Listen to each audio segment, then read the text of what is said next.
Hello guys, panibagong unboxing tayo today. At syempre, bago ito mapa sa inyo ay i-unboxing muna natin. Eto na, ang Yanis Freak 5. Umpisa na natin.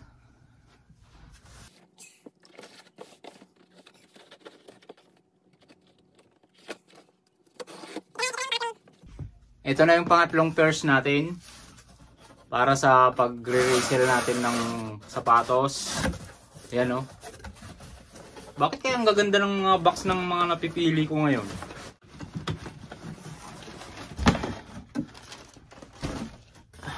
Right. O, di ba? Box pa lang, ganda. O, may sign ni Yanis Antetokounmpo rito. Tapos yung logo niya. Ganda lang. Ito yung Yanis Freak 5 Fossil Stone Celestial Gold tsaka Alabaste. Daming ano, di ba? Ang haba ng pangalan. Size 9.5 nga pala. Kaya sa may mga 9.5 dyan, alam nyo na kung paano ako i-PM. Oo. Ang ganda na naman nito. Ang ganda yung ano nito, guys. Yung parisan ng white na medyas. Oh, panalo. Oh, ganda ng detail, oh. Ganda, guys. Oh, mga tropa dyan, PM na.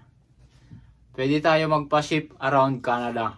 At saka makukuha nyo to sa akin sa mas murang halaga kasi ito sa ibang apps 180. Siguro ibibenta ko to para sa inyo kahit mga 170 lang. Tumubo lang ako rito ng kahit 20. Okay na. Ganda ng detail. Oh. Walang mga kalat-kalat na dikit dyan. Kaya nakikita nyo naman. Check mo na. Amoy check. Hindi ka maglalaro. Pwede mong gawing pamorma to. Tsaka sobrang gaan. Ganda ng outsole. Tsaka yung kulay pa lang, oh. Pwedeng pwede pa morma. Yan natin yung kabila. Kaya PM nyo ako sa mga gusto nito. Size 9.5. Yanis Freak 5. Maganda to. Sobrang gaan. Sobrang gaan. Tsaka magaan lang din to sa bulsa. Kaya PM nyo na ako. Mas makukuha nyo sa akin to na mura kumpara sa ibang site. Okay? All goods.